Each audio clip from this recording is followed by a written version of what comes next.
लोग 2-3 पड़ाव लगभग आगे निकल चुके हैं और आज से एक नया सेगमेंट हम लोग का शुरू हो रहा है, rise of nationalism and rise of national movement. Bharat में राष्ट्रवाद के उदय के कारक और भारतीय राष्ट्रीय आंदोलन।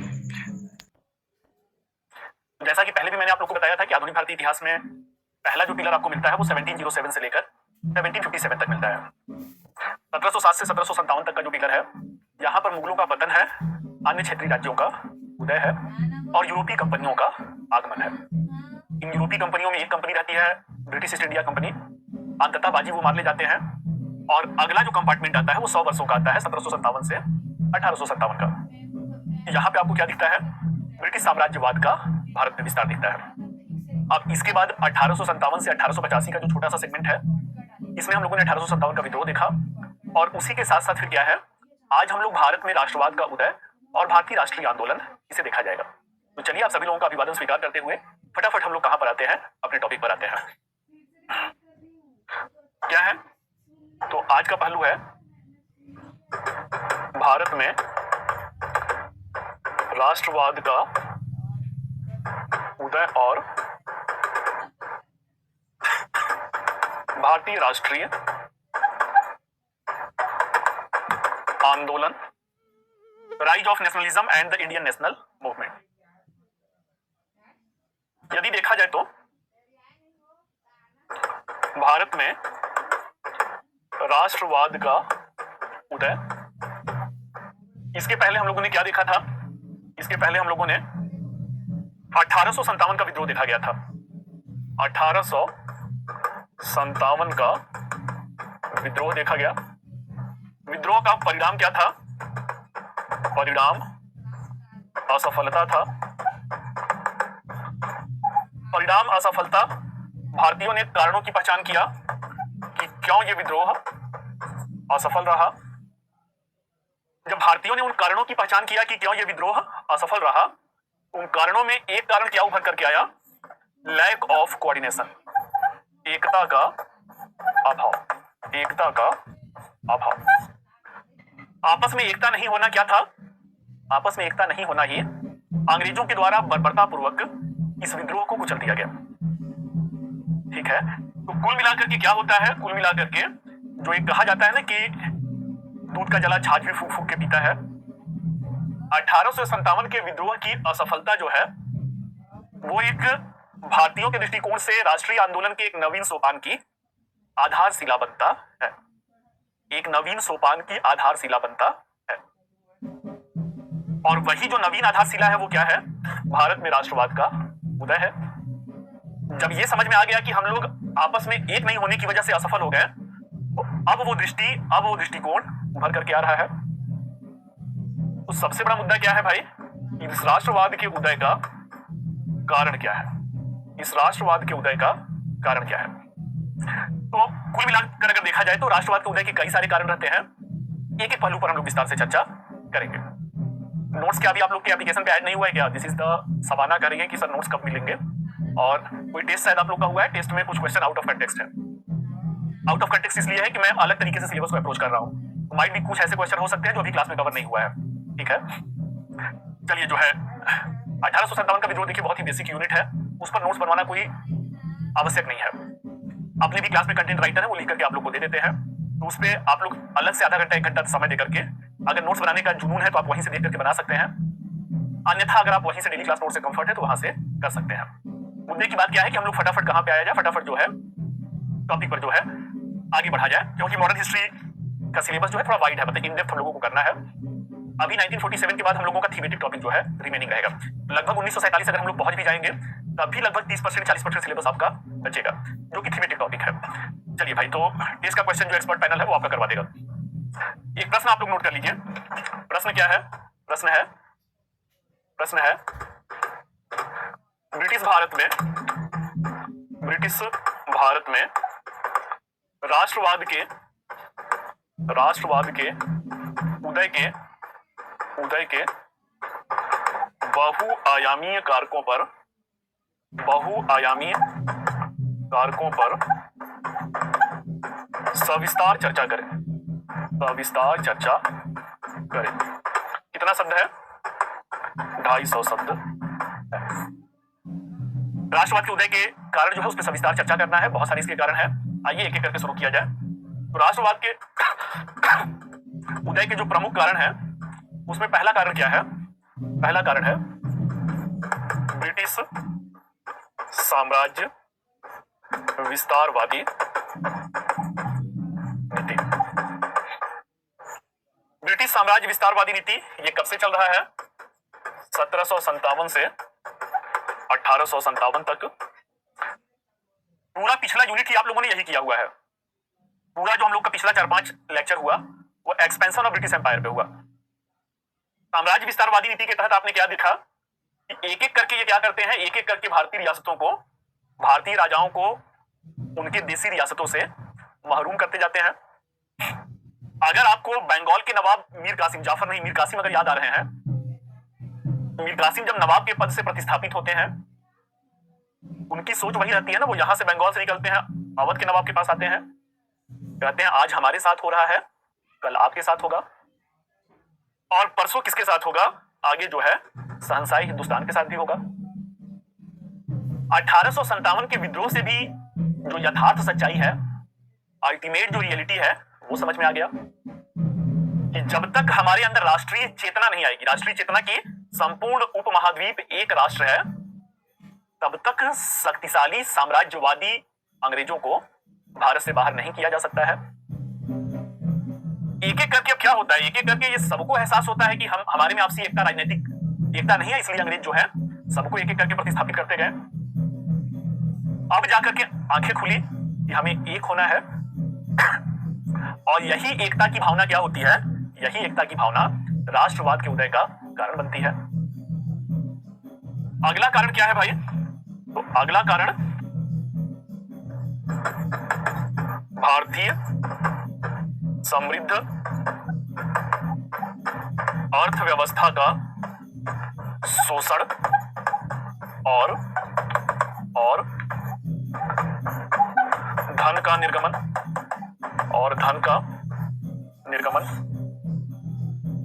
राष्ट्रवाद के उदय का पहला कारण क्या था? जो भारत के राजनीतिक वर्ग हैं एक एक करके वो क्या हो रहे हैं, एक एक करके वो हारते जा रहे हैं।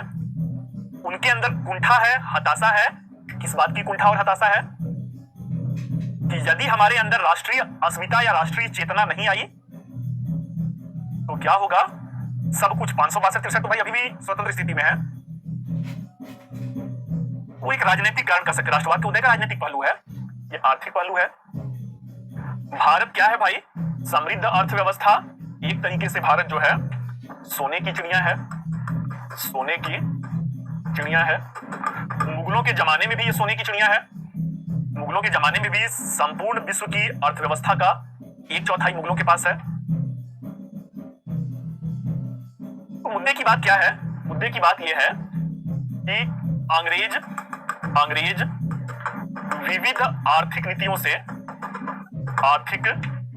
से निरंतर भारतीय संसाधनों का दोहन कर रहे थे, भारतीय संसाधनों का दोहन कर रहे थे तथा साथ ही साथ क्या कर रहे थे? तथा साथ ही साथ भारत से अपने मूल देश की ओर धन का निर्गमन कर रहे थे।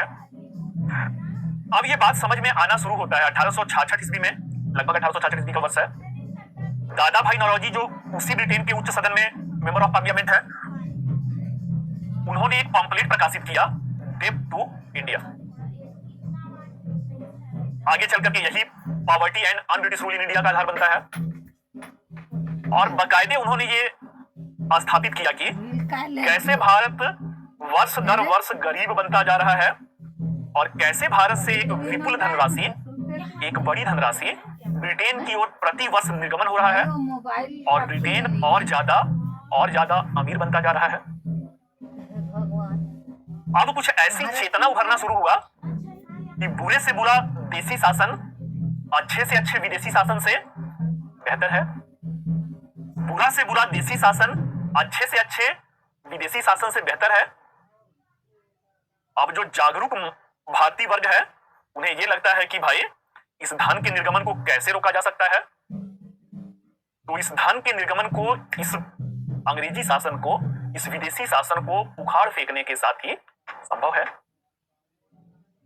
1857 में भाई जान की बाजी लगाए थे, प्राण की बाजी लगाए थे, अपने सर्वस्व न्यौछावर करने पर उतारू थे, उसके बाद भी असफल हुए। तो 100 की सीधी बात यह समझ में आया कि जब तक हम एक नहीं होंगे, जब तक हम संपूर्ण राष्ट्र के स्तर पर इनका विरोध नहीं करेंगे, इतनी शक्तिशाली औपनिवेशिक शक्ति को हम भारत से बाहर नहीं कर सकते हैं।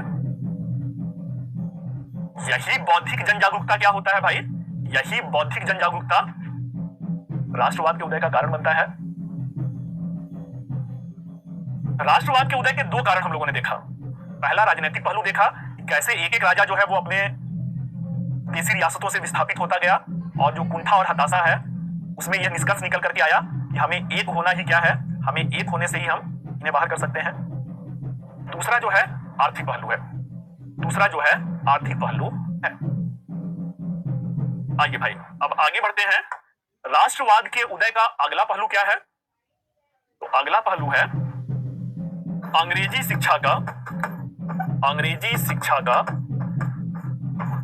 का प्रचार प्रसार, अंग्रेजी शिक्षा का प्रचार प्रसार।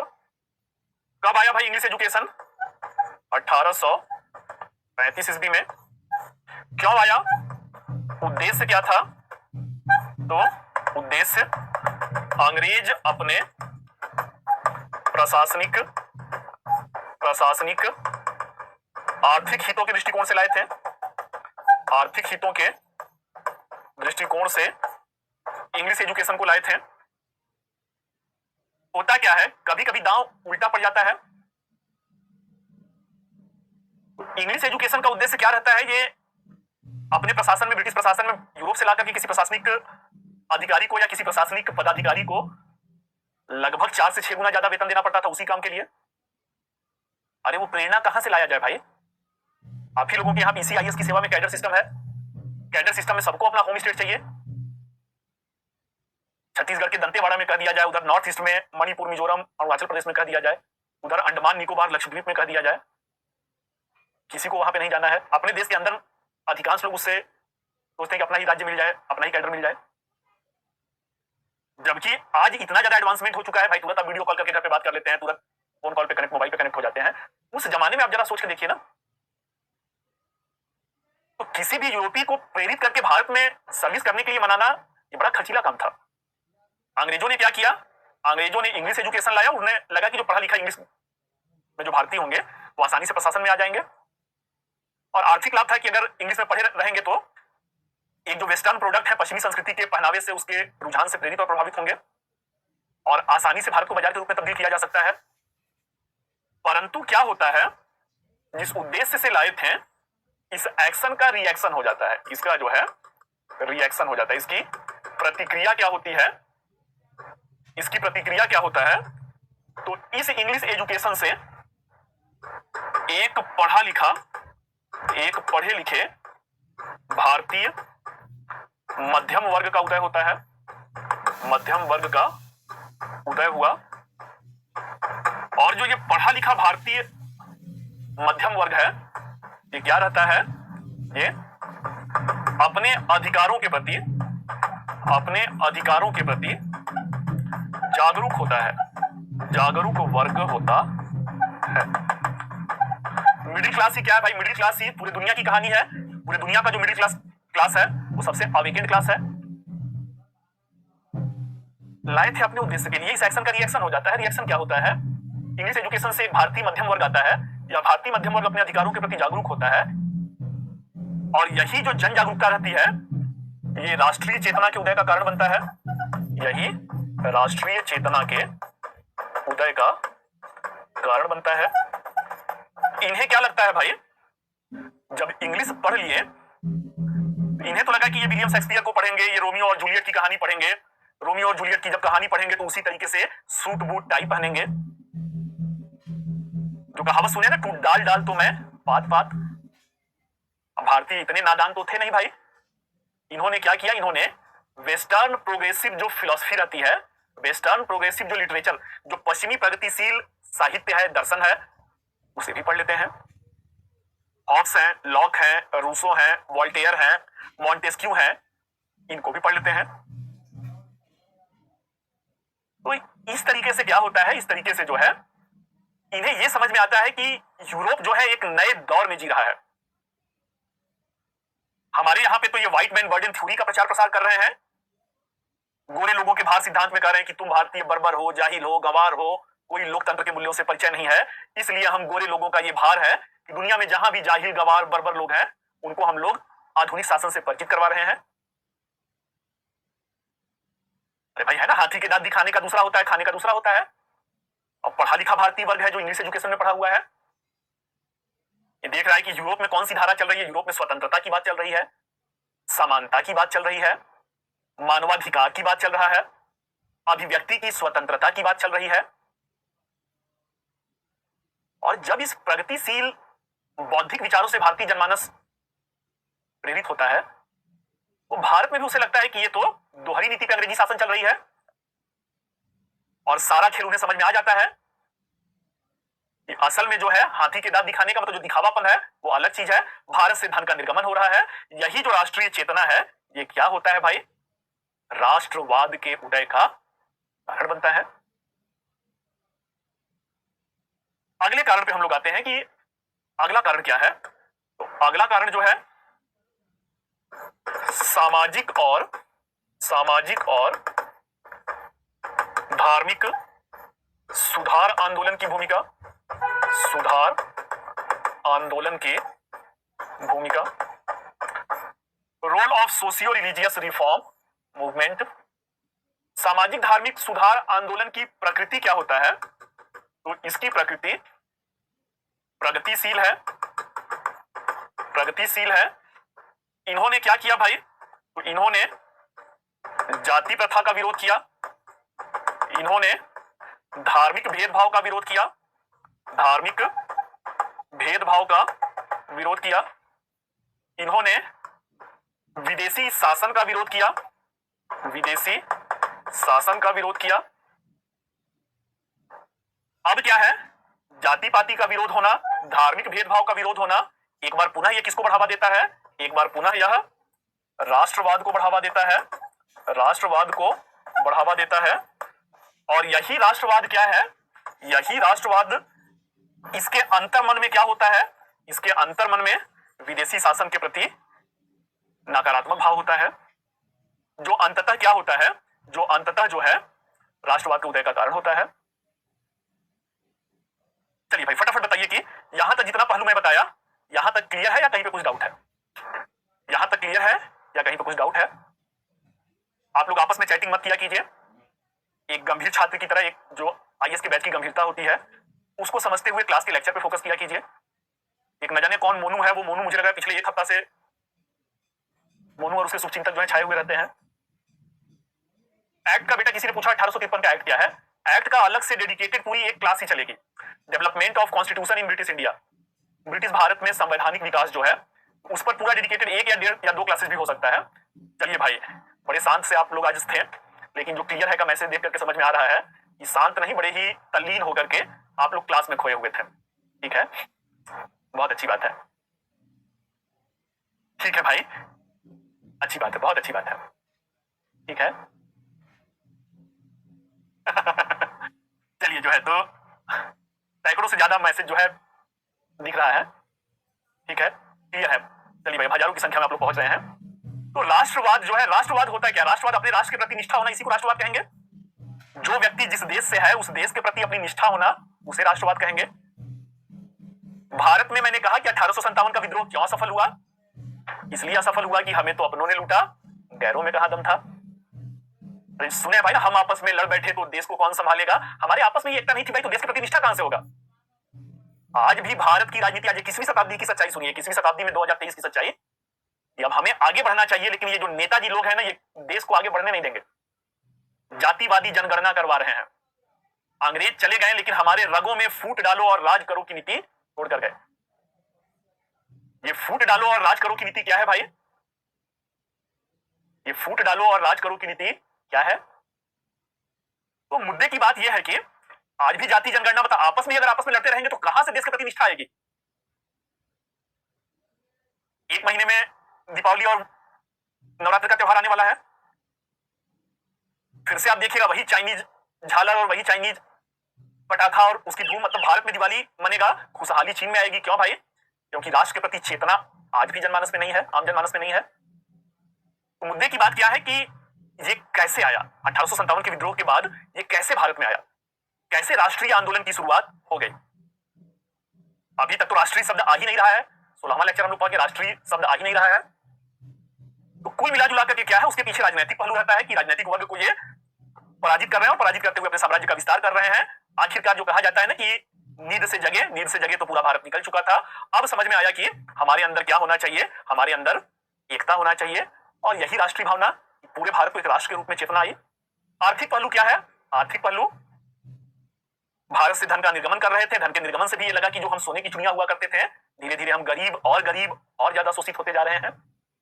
वही जागरूकता जो है राष्ट्रवाद मतलब अपने देश के प्रति निष्ठा का कारण बना। अंग्रेजी शिक्षा से इन्होंने तीर मारा था कि हम बर्बाद कर देंगे आपको। साउथ इंडियन मूवी में होता है ना कि वो जो विलेन गुंडा होता है वो गोली चलाता है, हीरो जो है पकड़ लेता है, पकड़ के वो गोली उसी गुंडे पे ऐसे फेंकता है, वो गोली जाकर उसको लग जाता है। वैसा ही अंग्रेजी शिक्षा का दांव उल्टा पड़ गया भाई। और जो भारत में एक मध्यम वर्ग का उदय हुआ, वो मध्यम वर्ग क्या होता है? वो मध्यम वर्ग पश्चिमी प्रगतिशील दर्शन से, प्रगतिशील बौद्धिक विचारों से प्रेरित होता है। और राष्ट्रीय आंदोलन क्या होता है? एक नवीन अंगड़ाई लेने लगता है। सामाजिक धार्मिक सुधार आंदोलन, हर वर्ग में सुधार आंदोलन हुआ, जैसे हिंदू धर्म सुधार आंदोलन, मुस्लिम धर्म सुधार आंदोलन, सिख धर्म सुधार आंदोलन, पारसी धर्म सुधार आंदोलन। इसमें कई सारे ऐसे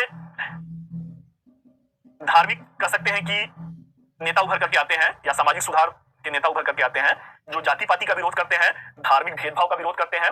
जब जाति हटा दीजिएगा, धर्म का भेदभाव हटा दीजिएगा, तो राष्ट्रीय एकता तो अपने आप ही आ जाएगी। अब आगे बढ़ते हैं कि अगला क्या है। तो अगला कारण जो है भारतीय अतीत की पुनर्खोज।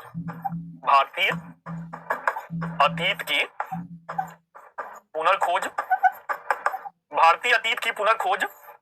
अभी मैंने क्या कहा कि अंग्रेजों ने हमें मानसिक रूप से गुलाम बना दिया था। किस सिद्धांत के तहत? व्हाइट मैन बर्डन थ्योरी के तहत। व्हाइट मैन बर्डन थ्योरी के तहत। तो इस तरीके से क्या है, इस तरीके से जो है उज्जवल, आपका मैसेज मेरे पास आ गया बेटा, जो है ठीक है ना।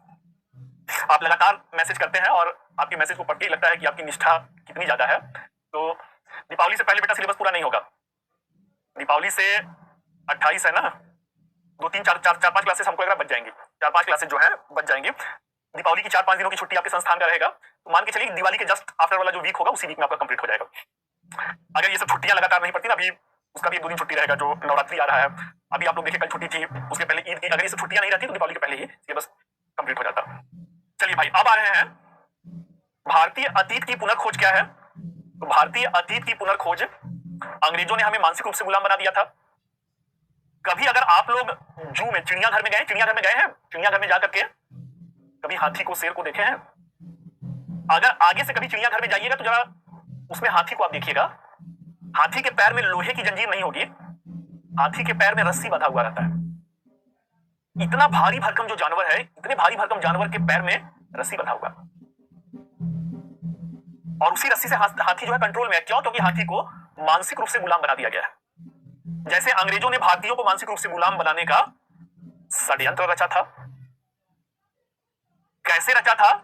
आपके कानों में अगर एक बात रोज डाली जाए, आपके कानों में एक बात रोज डाली जाए ना कि आप गधे हैं, आप निकम्मे हैं, आपको कुछ नहीं आता है, ये नकारात्मक बातें जब रोज कान में जाएगा ना, आप क्या हो जाएंगे? आप कुछ दिन के बाद वैसा ही बिहेव करना शुरू कर देंगे।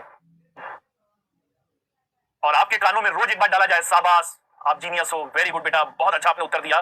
छोटी छोटी चीजों की अगर आपको प्रोत्साहन दिया जाए, आपको उत्साहित किया जाए, आप कुछ ही दिनों में, जो अभी वर्तमान में आप हैं, आपकी क्षमता 50% बढ़ जाएगी। बस इन शब्दों का जो जादू मैं बता रहा हूं, मानसिक रूप से गुलाम बनाना या मानसिक रूप से आपको योद्धा बनाना, यह आपके परिवेश पर निर्भर करता है। तो कहने का अर्थ क्या है कि अंग्रेजों ने एक ही बात हमारे कानों में डाला कि आप बर्बर हैं, जाहिल हैं, गवार हैं, आप के देश में धार्मिक उन्माद था, धर्म के नाम पर लड़ रहे थे, जाति में बटे हुए थे, आपने एक वर्ग को अछूत बना दिया, सारी नकारात्मक बातें, और हम भारतीयों के मन से गुलाम बनाए। और भारतीयों ने स्वीकार भी कर लिया कि हाँ भाई, जो दलित समाज है वो अछूत था, मध्यकाल में हिंदू मुस्लिम के झगड़े हो रहे थे, जो हेरिडेटरिकल मोड ऑफ गवर्नमेंट था, मींस की उसे हिंदी में क्या कहेंगे, वंशानुगत जो शासन प्रणाली थी, सेनापति का बेटा सेनापति बनेगा, जज का बेटा न्यायाधीश बनेगा। हम भारतीयों ने कहा भाई ये तो सही ही बता रहे हैं, और सही सच्चाई थी भी, मानसिक रूप से उन्होंने गुलाम बनाया। आप सुने भाई ने, कीचड़ में ही कमल खिलता है। जब रात घनघोर अंधेरी होती है, जीवन में जब निराशा प्रचंड पे हो जाए, तो मान लीजिए कि अब सूरज की किरण आने वाली है, दिन का प्रकाश होने वाला है। जब भारतीय जन समुदाय निराशा की गर्त में गोते लगा रहा था, ऐसे में कौन मसीहा बनकर के आता है? तो ऐसे में स्वामी दयानंद सरस्वती जो है, ये मसीहा बनकर के उभरते हैं। और इन्होंने कौन सा नारा दिया? तो इन्होंने नारा दिया, वेदों की ओर लौटो, वेदों की ओर लौटो, लुक बैक टू वेदास। एक कविता मैं आप लोग को सुनाता हूं ना, मन का विश्वास रगों में साहस भरता है, चढ़कर गिरना गिरकर चढ़ना नहीं अखरता है। अभी जो मैं कहा, कानों में आपको कौन सी घूंट पिलाई जा रही है? नकारात्मकता की घूंट पिलाई जा रही है या सकारात्मकता की? वेदों की ओर लौटो, इसके अंतर्गत दयानंद सरस्वती ने क्या किया? इसके अंतर्गत उन्होंने पश्चिमी संस्कृति के श्रेष्ठता को अस्वीकार कर दिया, और क्या किया? प्राचीन भारत के गौरवमयी अतीत को उद्घाटित किया। अब वही मन का विश्वास रगों में साहस, ये कहते हैं वेदों की ओर लौटो। वेदों की ओर लौटो में कहते हैं हम पहले बुरे नहीं थे। एक दौर था, ऋग्वेद का दौर था, जहां पे महिलाएं समान होती थी। ऋग्वेद का दौर था जहां पे वर्ण व्यवस्था जन्म प्रधान न होकर के कर्म प्रधान होता था। ऋग्वेद का वो दौर था जहां पे महिलाएं अपने पति के साथ राजनैतिक संस्थाओं में, सभा और समिति में भागीदारी करती थी। महिलाओं को उपनयन का अधिकार था, शुद्ध अछूत नहीं होते थे, धर्म में पाखंड नहीं था, पुरोहित वर्ग की भूमिका सीमित थी। दयानंद सरस्वती ने कहा कि जो हम हैं वो सदा से हम ऐसे नहीं थे। ऋग्वेद में हमारी नैतिक पवित्रता थी, हमारी राजनैतिक दृष्टिकोण की उच्चता थी, हमारे समाज का प्रगतिशील दृष्टिकोण था। कहा जो भी बुराइयां आई वो समय के धारा प्रवाह के साथ आई, और जब इस गौरवमयी अतीत को उन्होंने उद्घाटित किया, भारतीय जनमानस के सामने रखा, तो फिर वही कहावत हो गई भाई कि हम जाहिल गवार नहीं थे, हमारा अपना गौरवमयी इतिहास था, मन का विश्वास रगों में साहस भरता है। और यहीं से क्या हुआ कि इस पश्चिमी संस्कृति की श्रेष्ठता को हमें स्वीकार करने की जरूरत नहीं है। और जो ये नव जागरण था, इसने देश के प्रति एक राष्ट्रीय चेतना को जन्म दिया, जो राष्ट्रवाद के उदय में कारण बना, अगला क्या है भाई? अगला जो है प्रेस की भूमिका, रोल ऑफ प्रेस। कई सारे ऐसे भारतीय बुद्धिजीवी थे, जैसे राजा राम मोहन रॉय हैं, देवेंद्रनाथ टैगोर हैं, ईश्वरचंद विद्यासागर हैं,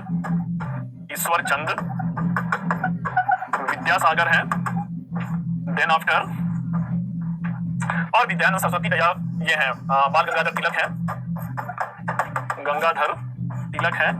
इन लोगों की क्या थी? इन लोगों की अपनी पत्रिकाएं निकलती थी। राजा राम मोहन रॉय तहजीबुल अखलाक रहता है, देवेंद्रनाथ टैगोर की तत्वबोधिनी पत्रिका रहती है, बाल गंगाधर तिलक की मराठा और केसरी रहता है। इन पत्रिकाओं में इन्होंने क्या किया? इन पत्रिकाओं में ब्रिटिश शासन के प्रति या तो विरोध की भावना नहीं थी, तो भारतीय जनमानस को भारतीय राष्ट्र की एकता और संपूर्ण उत्तर से दक्षिण भारत की भौगोलिक एकीकरण के प्रति प्रेरित किया। प्राचीन अतीत के विशाल साम्राज्यों की रूपरेखा रख करके फिर से आईना दिखाया कि अतीत के झरोखे में जब हम लोग कई बार एक थे, तो आज क्यों हम खंड खंड में बिखरे हुए हैं। प्रेस के माध्यम से जो ये बौद्धिक जागरण हुआ, इसने क्या किया? लोगों को प्रेरित किया, प्रभावित किया, और राष्ट्रवाद का उदय हो गया। अगला कारण क्या है भाई? तो अगला कारण है आधुनिक संचार साधनों का, आधुनिक संचार साधनों का विकास। आधुनिक संचार साधनों के विकास में कई रहते हैं, जैसे टेलीग्राम है, पोस्टल सर्विसेज है, लेकिन एक का नाम विशेष रूप से उल्लेखनीय है। रेलवे का विकास किसने किया? लॉर्ड डलहौजी ने किया। लॉर्ड डलहौजी ने किया। रेलवे ने क्या किया भाई? ये कोई रेलवे से पहले क्या था? रेलवे से रेलगाड़ी आने से पहले 1853 में ही पहली रेल चली थी ना, बॉम्बे भीटी से थाने के बीच में जो पहली रेलवे थी। उसके पहले क्या था भाई? उसके पहले जो सबसे फास्टेस्ट मोड ऑफ ट्रांसपोर्टेशन था वो घोड़े थे। आज डीएम साहब बनते हैं तो आपको कार मिलती है एक। तो प्रशासन को एक जगह से दूसरे जगह तक जाने के लिए क्या है भाई? कार मिलती है। जो प्रशासनिक अधिकारी हैं उस जमाने में घोड़े और रथ होते थे। तो कहने का क्या है कि घोड़ा थकता है, बैलगाड़ी थकता है। घोड़ा पहाड़ पर या बैलगाड़ी पहाड़ पर तो चढ़ नहीं पाएगा। कितने लोगों को लेके? घोड़े पे 1 लोग बैठेंगे, बैलगाड़ी पे 4-5 लोग बैठेंगे। लेकिन रेल क्या है भाई? ये तो मशीन है ना। अब मशीन एक बार में सैकड़ों लोगों को लेके जा रहा है। इसके लिए क्या पर्वत और क्या नदी, कोई बाधा ही नहीं है। नदी पे पुल बन गया, पर्वत पे भी, पहाड़ों पर भी रेल लाइन बिछ गई, तो मशीन में इतनी क्षमता है। जब इस रेलवे का विकास हुआ तो इस विकास से क्या हुआ भाई? इस रेलवे के विकास से भारत की भौगोलिक बाधाएं समाप्त हुई। भारत की भौगोलिक बाधाएं समाप्त हुई। और क्या हुआ? और इसके साथ ही देश का एकीकरण हुआ। देश का एकीकरण हुआ। जब लोग एक जगह से दूसरे, पहले तो भाई जो विंध्य पर्वतमाला, यही सबसे बड़ी बाधा थी उत्तर और दक्षिण के बीच में। जब रेल आया और आसानी से दक्षिण के लोग उत्तर आने लगे, उत्तर के लोग दक्षिण जाने लगे, पूरब के लोग पश्चिम आने लगे, पश्चिम के लोग पूरब जाने लगे, तब इन्हें समझ में आया कि ये एक ही राष्ट्र है। आदि गुरु शंकराचार्य के बारे में सुने होंगे। उत्तर में चारों दिशाओं में 4 मठों की स्थापना किया था ना। उत्तर में केदारनाथ, बद्रीनाथ, दक्षिण में श्रृंगेरी है, पूरब दिशा में आई फील की पूरब में जो है एक लोकेशन, और पश्चिम में, पूरब में पुरी है और पश्चिम में द्वारका है। 4 धाम यात्रा आज भी लोग करते हैं। जब रेलवे से भौगोलिक बाधाएं समाप्त हुई तो लोग इस 4 धाम यात्रा को गम बना। एक सांस्कृतिक चेतना आई, एक बौद्धिक चेतना आई, और इसने क्या किया? राष्ट्रवाद के उदय में महत्वपूर्ण भूमिका निभाया। तो चलिए भाई, ये क्या है? ये जो है राष्ट्रवाद के उदय के कारण है। एक और पहलू है ब्रिटिश शासन के अधीन, ब्रिटिश शासन के अधीन देश का राजनैतिक प्रशासनिक एकीकरण। ब्रिटिश शासन के अधीन देश का राजनैतिक प्रशासनिक एकीकरण। खंड खंड में क्या था? खंड खंड में बटा हुआ देश था। टुकड़ों टुकड़ों में क्या था? बटा हुआ देश था। कमोबेश कुछ यही कहानी आप किसके साथ देखेंगे? नेपोलियन फ्रांस का रहने वाला था। फ्रांस ने जब दक्षिणी जर्मनी पे, नेपोलियन ने जब दक्षिणी जर्मनी पे विजय किया, एक वर्ल्ड हिस्ट्री में आप लोग को टॉपिक पढ़ना है, जर्मनी और इटली का एकीकरण। प्रश्न पूछता है कि जर्मनी के एकीकरण में नेपोलियन की भूमिका का परीक्षण करें। नेपोलियन रहने वाला फ्रांस का है, जर्मनी के एकीकरण में नेपोलियन का क्या योगदान है? तो नेपोलियन क्या करता है? नेपोलियन जो है दक्षिणी जर्मनी को जीतता है, उनके 39 राज्यों का एकीकरण करता है। एकीकरण करने के साथ उसका नाम राइनलैंड रखता है। जर्मनी के लोगों को लगा कि हम एक होकर के भी कभी, जैसे भारत भाई 1857 के बाद अंग्रेजों ने क्या कहा? साम्राज्य विस्तारवादी नीति का त्याग किया। तब भी 1947 तक 562 रियासत बने हुए थे। वैसे ही जर्मनी लगभग 350 भागों में बटा था। जर्मनी को लगा कि हम जर्मनी के लोग एक होकर के भी एक नहीं हो पाए। एक परदेसी नेपोलियन आया, जबरन हमें जीता और जबरन जीत करके हमें एक कर दिया। वैसे ही भारत में क्या है भाई? भारत में हम खंड खंड में बटे हुए थे। कोई राष्ट्र की भावना नहीं थी, कोई देश की भावना नहीं थी। अंग्रेज आते हैं और सबको क्या करते हैं? अंग्रेज आते हैं, एक एक करके जीतते जाते हैं। जीत करके क्या किए? जीत करके ब्रिटिश भारत की आधारशिला रखे। जब इन्होंने ब्रिटिश भारत की आधारशिला रखा, ब्रिटिश भारत की आधारशिला रखा, तो यहां से क्या होता है? पूरे ब्रिटिश भारत में एक राजनीतिक संरचना लाते हैं। एक गवर्नर जनरल के अधीन पूरा ब्रिटिश भारत था ना। पूरे ब्रिटिश भारत में एक प्रशासनिक संरचना लाते हैं। हम एक होकर के भी एक नहीं हो पाए। एक परदेसी आया और हमें एक कर दिया, और यहीं से ये फीलिंग आती है, यहीं से ये चेतना आती है कि संपूर्ण भारतीय उपमहाद्वीप एक है, और यही राष्ट्रवाद के उदय का कारण बना। तो चलिए भाई, बहुविध कारण जो मल्टी डायमेंशनल फैक्टर है उसे मैंने एक एक करके समझा दिया। राष्ट्रवाद के उदय का कारण समाप्त हुआ। बताइए, क्लियर है तो मुझे फटाफट बताइए, आगे बढ़ा जाए।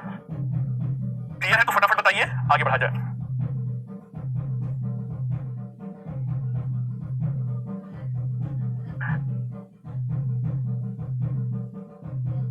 क्या डबल क्लास लेके पूरा कराना है? प्रेम गुप्ता जी बताइए, डबल क्लास लेके क्या पूरा करवाना है? दीपावली के बाद आप भी ब्रिटेन की उस पर यात्रा पे जा रहे हैं क्या?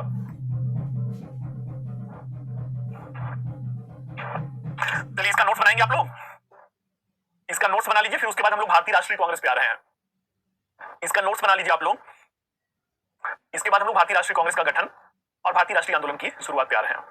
हेडिंग लिखिए, राष्ट्रवाद के उदय के कारण। हेडिंग दे दीजिए, भारतीय राष्ट्रवाद के उदय के कारण। लिखिए,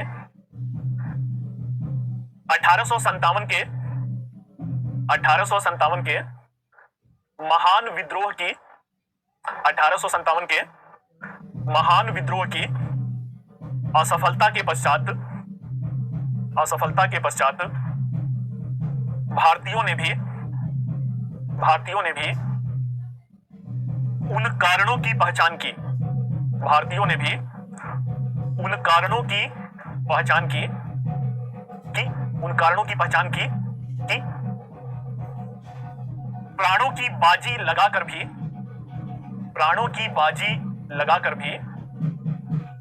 आखिर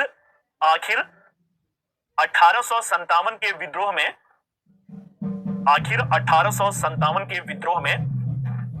वे क्यों असफल हुए?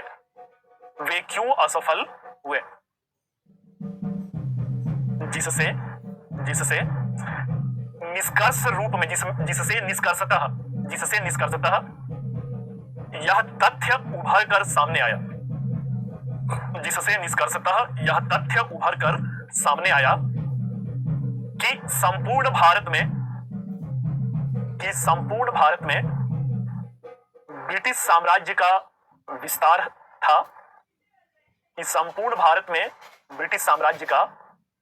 था, परंतु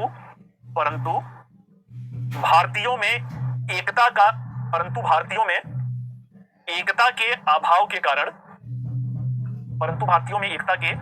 कारण अंततः यह विद्रोह असफल रहा। Full stop. राष्ट्र के प्रति यही अंतःचेतना राष्ट्रवाद के उदय का कारण बना।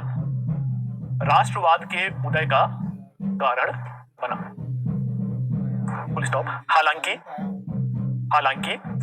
राष्ट्रवाद के उदय के कुछ अन्य कारक भी थे जो निम्नलिखित हैं। डैश देकर के हेडिंग दीजिए, इसको क्या मैं विस्तार से लिखवाऊं या बस केवल हेडिंग दिलवा दूं? आप लोग कर लेंगे? विस्तार से तो समझा ही दिया हूं, तो इसको मैं 1 2 3 4 करके वो कर देता हूं, इससे आप लोग समझ जाएंगे। अन्य कारक भी उत्तरदायी थे, जैसे लाइन चेंज करके ब्रिटिश साम्राज्य विस्तारवादी नीति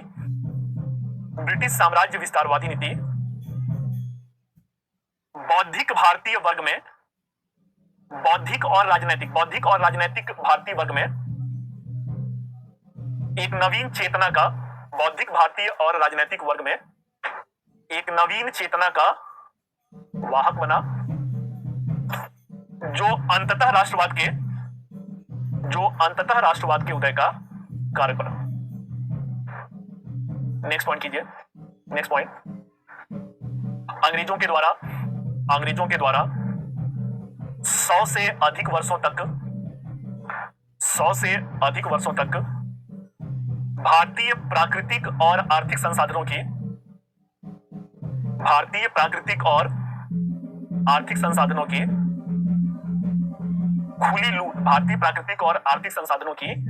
खुली लूट से भारत का बौद्धिक वर्ग इस निरंतर धन के निर्गमन से, इस निरंतर धन के निर्गमन से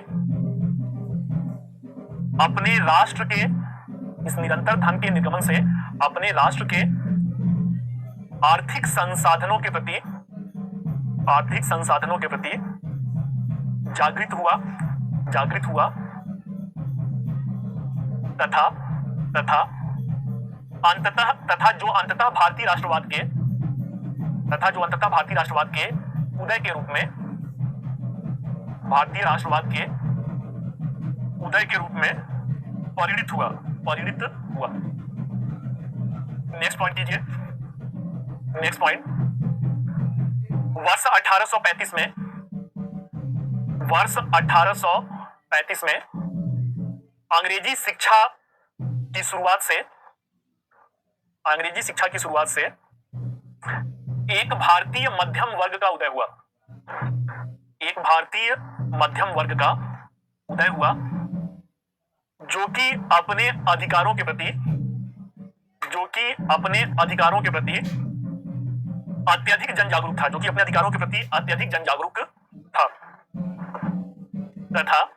तथा विदेशी शासन की शोषणात्मक प्रवृत्ति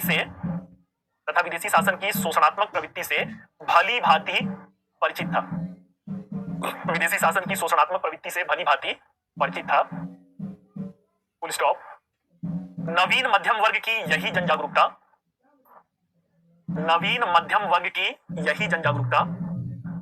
राष्ट्रवाद के उदय का कारक बना। नेक्स्ट पॉइंट कीजिए। नेक्स्ट पॉइंट लिखिए। 19वीं शताब्दी का सामाजिक धार्मिक सुधार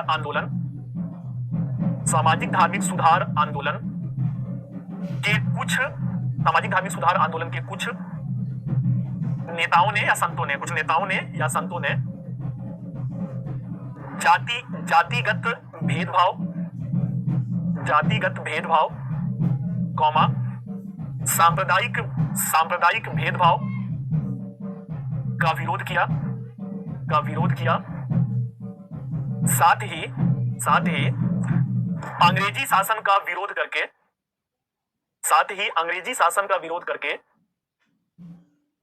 भारतीय आम जनमानस में एक नवीन अंतः चेतना का संचार किया।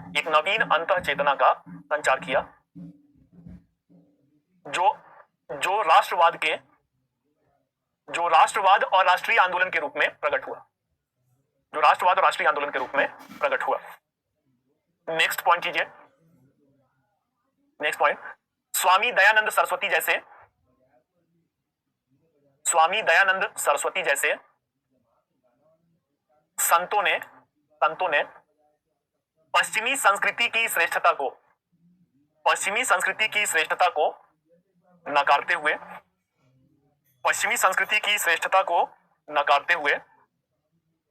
भारत के गौरवमयी अतीत की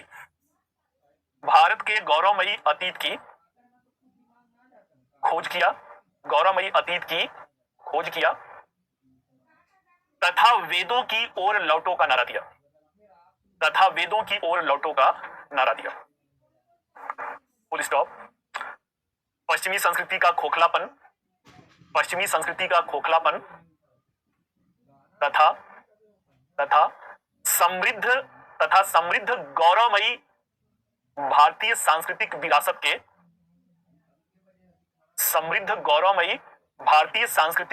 के आत्मविश्वास ने भारतीय जनमानस के अंतःचेतना को झकझोर दिया, जो कि अंततः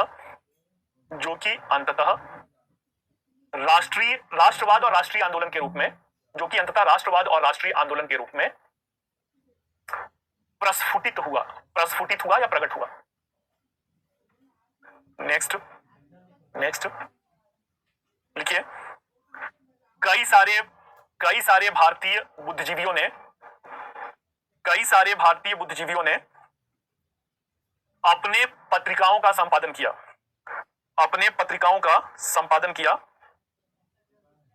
और इसके माध्यम से ब्रिटिश शासन के नस्लीय चरित्र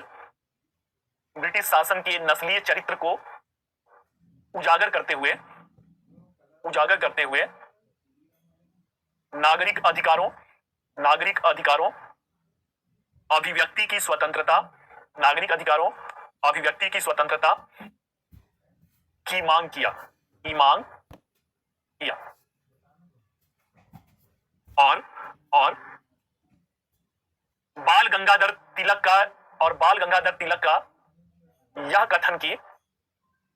तिलक का यह कथन कि स्वराज हमारा जन्म सिद्ध अधिकार है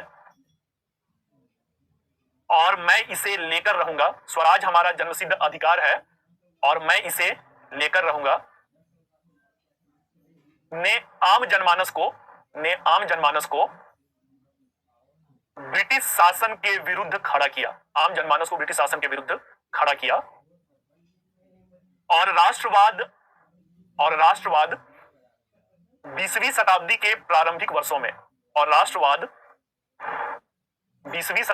प्रारंभिक वर्षों में एक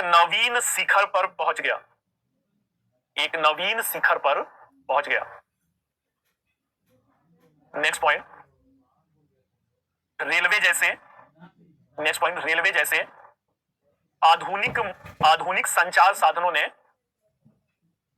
जैसे आधुनिक संचार साधनों ने भारत की भौगोलिक बाधाओं को समाप्त किया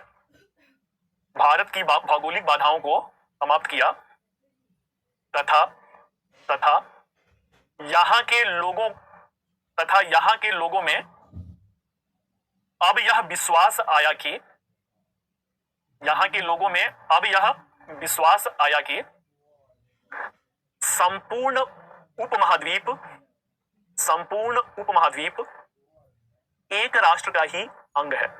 संपूर्ण उपमहाद्वीप एक राष्ट्र का ही अंग है। Full stop. यही अंतःचेतना राष्ट्रवाद के उदय का कारण बना। आगे बढ़िए भाई। नेक्स्ट, अंग्रेजों ने ब्रिटिश भारत में एक राजनीतिक प्रशासनिक संरचना की नींव रखी जो राष्ट्रवाद के उदय का कारण बना। चलिए भाई, कहानी खत्म हुआ, आगे बढ़ते हैं। अगला टॉपिक है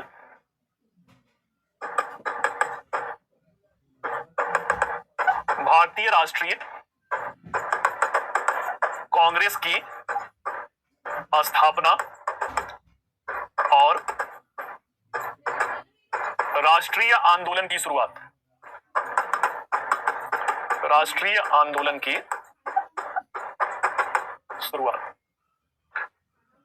formation of Indian national Congress and beginning of national movement.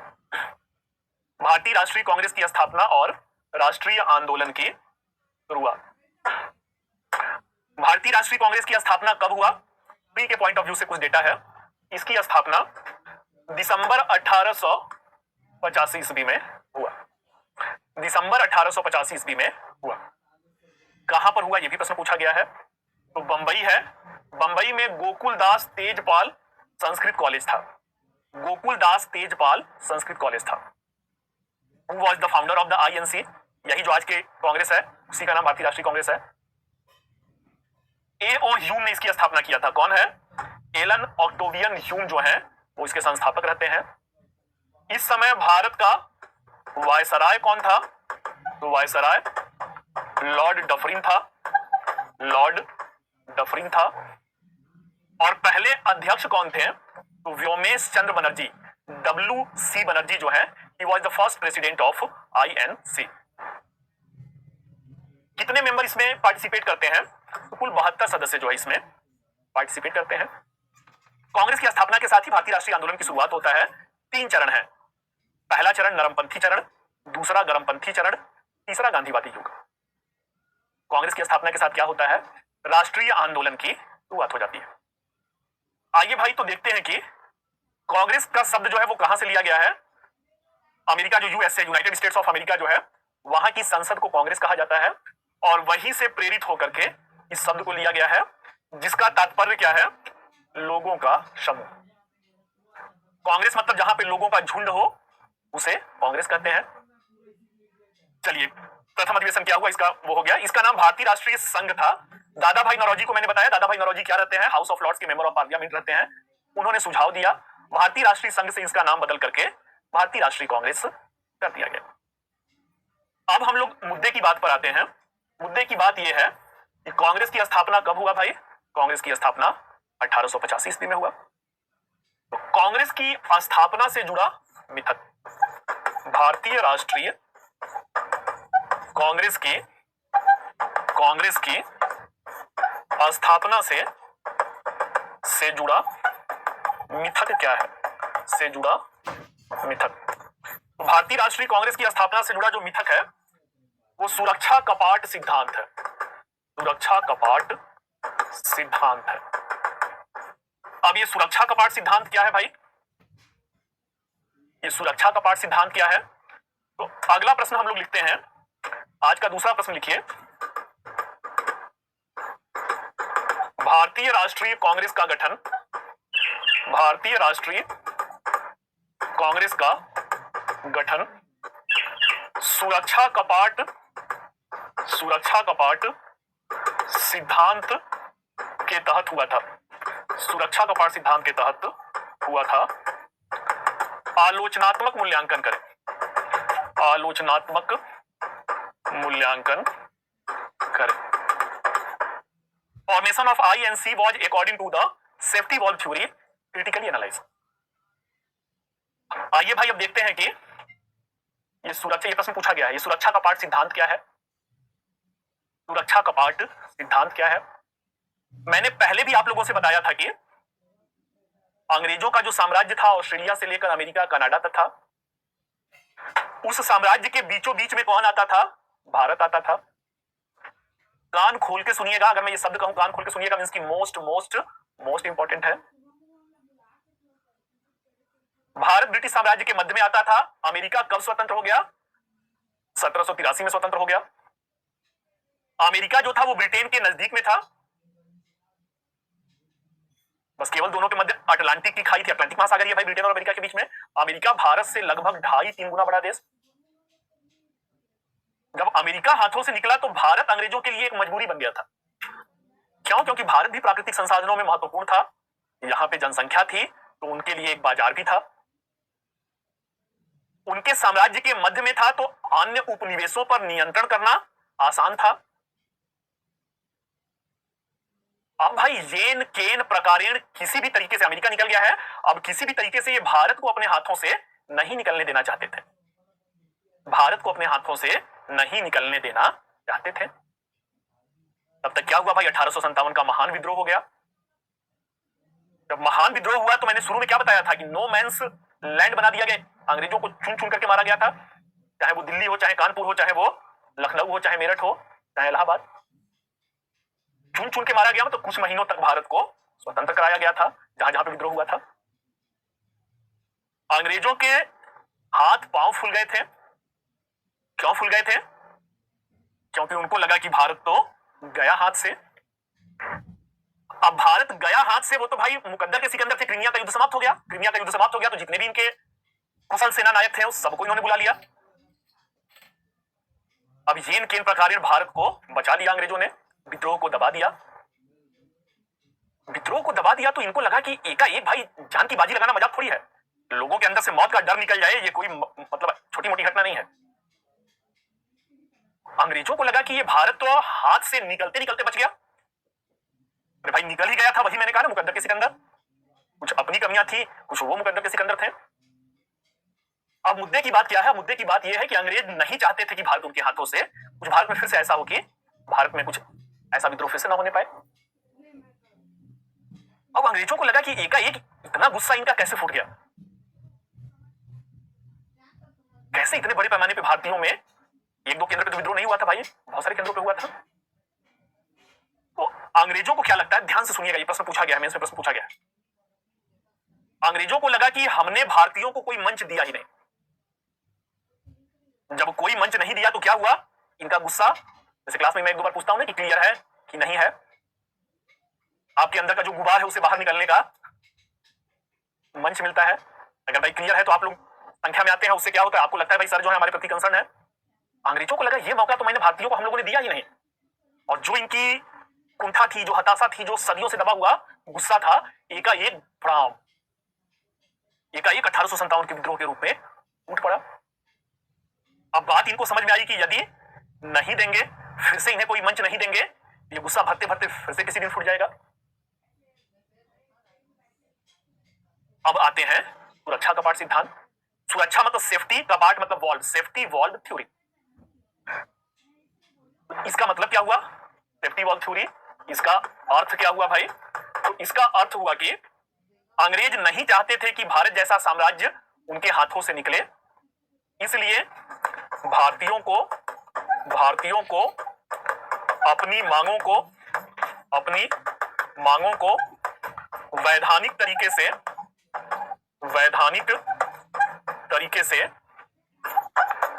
रखने के लिए साथ ही इससे भारत में ब्रिटिश शासन को अस्थायी बनाए रखने के लिए, ब्रिटिश शासन को अस्थायी बनाने के उद्देश्य से आईएनसी का गठन सुरक्षा कपाट के रूप में किया गया, सुरक्षा कपाट के रूप में किया गया। फिर से समझिएगा, सुरक्षा कपाट मतलब मान लीजिए मैं अंग्रेज हूं, उधर आप लोग क्या है, उधर आप लोग भारतीय हैं। अंग्रेज चाहते हैं कि भारत में उनका शासन हमेशा के लिए बना रहे। 1857 के विद्रोह से उनकी सांसें फूल गई थी, अमेरिका पहले ही निकल गया था, भारत निकलते निकलते बचा। इनको लगा कि क्यों ऐसा हुआ भाई, तो इनको लगा 1757 से हम विस्तार कर रहे हैं, कोई मंच हमने दिया ही नहीं जहां से ये अपनी मांगे रख सके। मांग का मतलब क्या, अपने गुस्सा को निकाल सके। इसीलिए 1857 में एकाएक ये विद्रोह जो है फूट पड़ा। फिर से ऐसी घटना न होने पाए। 1857 में लाठी डंडा तलवार बंदूक सब उठा लिए थे, मरने मारने का डर खत्म हो गया था। अब ये चाहते हैं कि भारतीय फिर से तलवार बंदूक और तीर धनुष न निकाल लें, कोई एक मंच इनको दे दिया जाए, इस मंच से वैधानिक तरीके से, वैधानिक मतलब कि तीर तलवार बंदूक न निकालें, एक जो डेमोक्रेटिक वे होता है कि हम आपके इस काम की निंदा करते हैं, हमें ये चाहिए, हमें ये अधिकार, वैधानिक तरीका यह है। 1857 जैसे विद्रोह की घटना फिर से ना होने पाए, भारतीय अपने मांगों को एक नियमित अंतराल पर रख सके, इसके लिए इनको एक वैधानिक मंच कांग्रेस के रूप में दिया गया, कांग्रेस के रूप में दिया गया। अब कांग्रेस के मंच पे ये क्या है, कांग्रेस के मंच पे कि हम भारतीय ये आपसे मांग करते हैं, हम भारतीय आपसे ये मांग करते हैं, मतलब एक मंच मिल गया जहां पे भारतीयों की मांग को अंग्रेजी शासन समझ सके। अब कांग्रेस, अंग्रेज और भारतीयों के बीच में कौन आ गया, आईएनसी आ गया, कांग्रेस, भारतीय राष्ट्रीय कांग्रेस आ गया। मतलब भारतीयों का गुस्सा सीधे अंग्रेजों तक नहीं पहुंचेगा। 1857 में तलवार बंदूक निकाल के सीधे अंग्रेजों को मारने लगे। अब सुरक्षा कपाट कांग्रेस के रूप में क्या आ गया, कांग्रेस के रूप में सुरक्षा कपाट, सेफ्टी वॉल्व आ गया। जो भी कहना कांग्रेस के मंच पे आके कहिए, मतलब ये गुस्सा आप इस कांग्रेस पे निकालिए, सीधे अंग्रेजों के पास मत पहुंचे। जब ये अपना गुस्सा निकालते रहेंगे वैधानिक तरीके से, तो उससे क्या होगा भाई, उससे भारत में इनका अंग्रेजी शासन अस्थायी बना रहेगा। चलिए फटाफट बताइए, सुरक्षा कपाट सिद्धांत समझ में आया कि नहीं आया? 2 बार मैंने रिवीजन कर दिया, सुरक्षा कपाट सिद्धांत समझ में आया कि नहीं आया?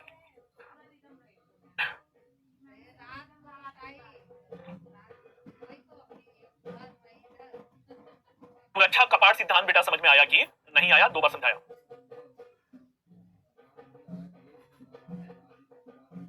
चलिए भाई क्लियर है, वेरी गुड, वेरी गुड, शाबाश शाबाश, बहुत बढ़िया बेटा, बहुत बढ़िया, वेरी गुड।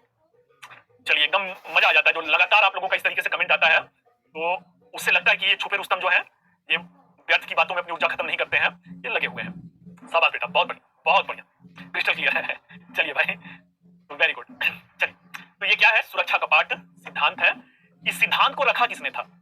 सुरक्षा कपाट सिद्धांत किस पर आधारित था? सुरक्षा कपाट सिद्धांत मतलब कि जिनको एक आध जो है, जो जिनको नहीं समझ में आया फिर से कान खोल के सुनिए। सुरक्षा कपाट सिद्धांत मतलब कि अंग्रेजी शासन को भारत में अस्थायी बनाया जाए, 1857 की तरह भारतीय फिर से विद्रोह न करें, उसके लिए कांग्रेस का एक मंच इन्हें दे दिया जाए।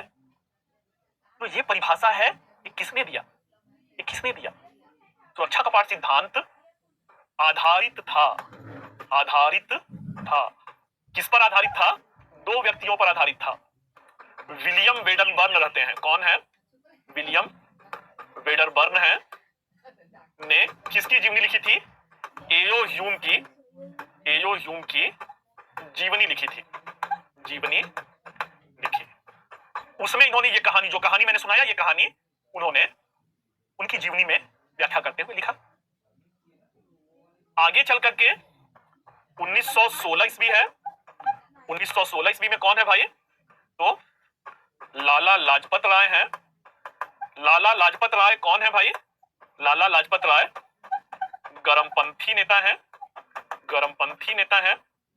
लाला लाजपत राय ने यंग इंडिया में, यंग इंडिया पत्रिका में एक बार पुनः कांग्रेस की स्थापना का, कांग्रेस की स्थापना के सुरक्षा कपाट सिद्धांत का समर्थन किया, सुरक्षा कपाट सिद्धांत का समर्थन किया। सुरक्षा कपाट सिद्धांत जो ये कहता है कि कांग्रेस का गठन ब्रिटिश शासन को अस्थायी बनाने के लिए भारत में 1857 जैसा विद्रोह फिर से न होने पाए, इसलिए किया गया था। इसको सबसे पहले किसने कहा था? विलियम वेडनबर्न ने कहा था, जो एयो ह्यूम की जीवनी लिखे थे। एयो ह्यूम ने कांग्रेस की स्थापना किया था भाई ना। आगे चलकर के गरमपंथी नेता लाल बाल पाल सुने हैं, लाला लाजपत राय हैं। लाला लाजपत राय ने अपने यंग इंडिया में कहा कि हाँ भाई, विलियम वेडनबर्न ने बिल्कुल सही कहा था, ये कांग्रेस की स्थापना भारत की आजादी के लिए नहीं, किसके लिए? भारत की आजादी के लिए नहीं, बल्कि ब्रिटिश शासन को भारत में अस्थायी बनाने के लिए। ये क्या है भाई? ये कांग्रेस की स्थापना से जुड़ा मिथक है। कांग्रेस की स्थापना से जुड़ा क्या है? मिथक, मतलब मिथ्या है, झूठ है। ये क्या है? पूरा बिपिन चंद्र में एक चैप्टर ही दिया है। ये झूठ है, ये कहानी जो है वो झूठी है, इसीलिए मैंने शुरू में लिख दिया था मिथक। ये जो पूरी कहानी है बच्चों, ये क्या है? ये झूठा है। धोखा दे दिया इन्होंने इस कहानी के माध्यम से। धोखा दे दिया तो कुछ तो सच्चाई होगा ना। जब ये कहानी झूठा है तो कांग्रेस से जुड़ा कुछ तो सच्चाई होगा, कुछ तो सच्चाई होगा भाई। आइए अब सच्चाई को जाने की हम लोग क्या है।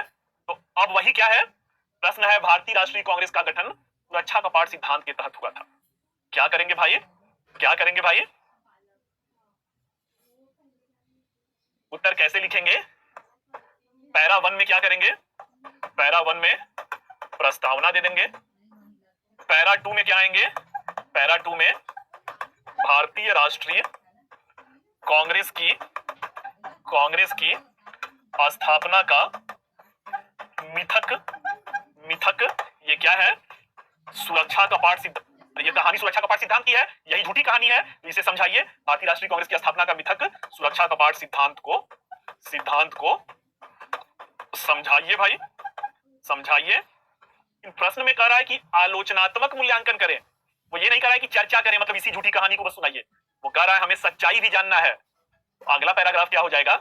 पैरा 3 जो है, पैरा 3, भारतीय राष्ट्रीय कांग्रेस की स्थापना का, अब मिथक की कहानी आपने जान लिया, सच्चाई बताना है।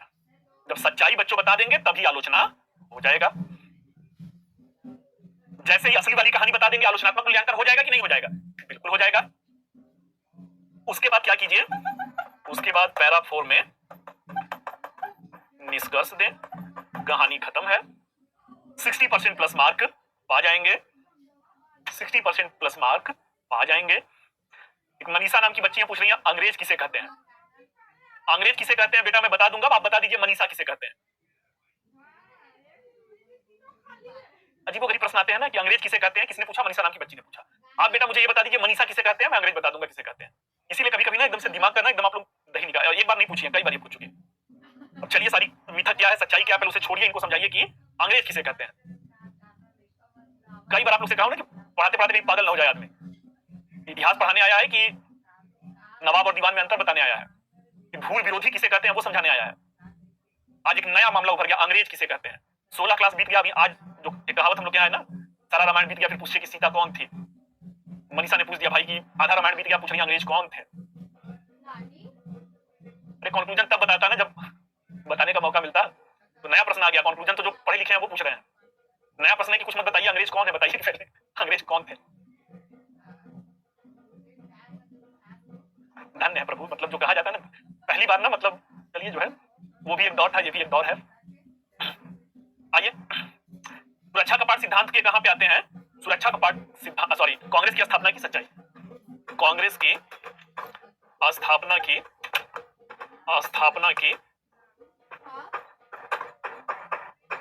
सच्चाई। कांग्रेस की स्थापना की सच्चाई क्या है? ये सब बकवास है। सुरक्षा कपाट सिद्धांत जो अभी लाला लाजपत राय ने और विलियम बेंटन, सब बकवास है। वस्तुतः क्या है, सच्चाई क्या है? तो वस्तुतः कांग्रेस का गठन 1885 ईस्वी के पूर्व के भारत के क्षेत्रीय राजनीतिक संगठनों के एक क्रमिक विकास की प्रक्रिया का परिणाम था, जो अंततः 1885 ईस्वी में एक अखिल भारतीय राजनैतिक संस्था INC के गठन के रूप में उभर कर आया। सच्चाई क्या है भाई? सच्चाई ये सब कहानी बकवास है।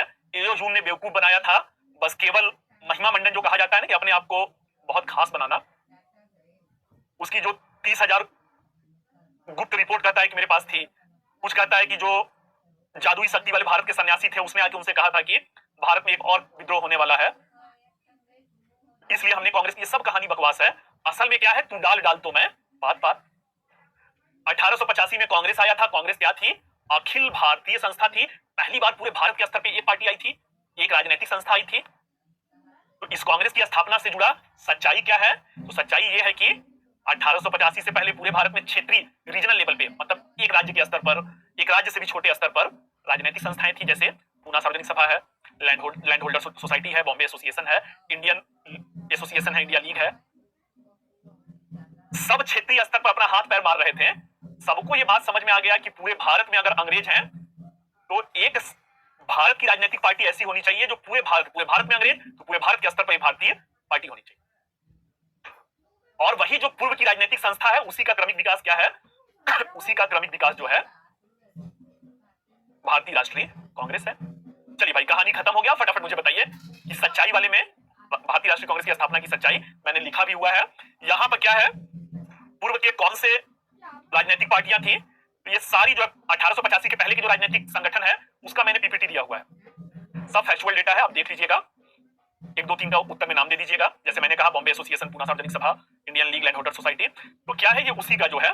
बंगाल ब्रिटिश इंडिया सोसाइटी है, ब्रिटिश इंडियन एसोसिएशन है, इंडियन लीग है, इंडियन एसोसिएशन है, बंबई एसोसिएशन है, बंबई प्रेसिडेंसी एसोसिएशन है, पूना सार्वजनिक सभा है, मद्रास नेटिव एसोसिएशन है, मद्रास महाजन सभा है, भारतीय राष्ट्रीय कांग्रेस तो मैंने आपको बता ही दिया। तो मुद्दे की बात क्या है बेटा? मुद्दे की बात यह है कि प्री में कभी कभी ये फैक्चुअल डेटा पूछता है प्रश्न, इसे आज के इसके स्लाइड के साथ आपको दे दिया जाएगा। क्रमिक विस्तार जो कहा जाता है ना कि धीरे धीरे रे मना, धीरे से सब होए, तो पहले भारतीयों में ये जागरूकता नहीं था कि पूरे देश में कांग्रेस है तो हमें भी पूरे देश में होना चाहिए। हर असफलता क्या है? असफलता कोई मायूसी नहीं है, असफलता कोई मायूसी नहीं, असफलता आगे के लिए एक सीख है। इम्पॉसिबल क्या कहता है? I am possible. बार बार जब अंग्रेजों से हार रहे हैं तो क्या समझ में आया कि पूरे देश पे भारत, अरे ये पूरे देश में अगर अंग्रेज हैं तो पूरे भारत के स्तर पे हमारी राजनीतिक संस्था, यही जो छोटे छोटे क्षेत्रीय संस्थाएं हैं उनका क्रमिक रूप से विकास अखिल भारतीय कांग्रेस के रूप में होता है। कंक्लूजन बेटा मैंने लिखा हुआ है, अंशुमान मिश्रा है, आप कंक्लूजन भी यही देंगे। इस प्रकार हम निष्कर्षतः देखते हैं कि भारतीय राष्ट्रीय कांग्रेस की स्थापना ब्रिटिश शासन को अस्थायी बनाने के लिए नहीं, बल्कि ब्रिटिश शासन को भारत से उखाड़ फेंकने के लिए एक अखिल भारतीय राजनीतिक संस्था के रूप में, भारतीय राष्ट्रीय आंदोलन के श्री गणेश के रूप में या शुरुआत के रूप में हुआ था। कहानी खत्म। तो चलिए बेटा, आज हम लोग यहीं पे क्लास को विराम देते हैं। कल हम लोग बढ़ा जाएगा भारतीय राष्ट्रीय आंदोलन के जो वेरियस स्टेज हैं, नरमपंथी चरण, गरमपंथी चरण, उस पर हम लोग आगे बढ़ेंगे। आज का साथ यहीं तक, मिलते हैं कल इसी समय इसी मंच पे। Till then all the best, thank you.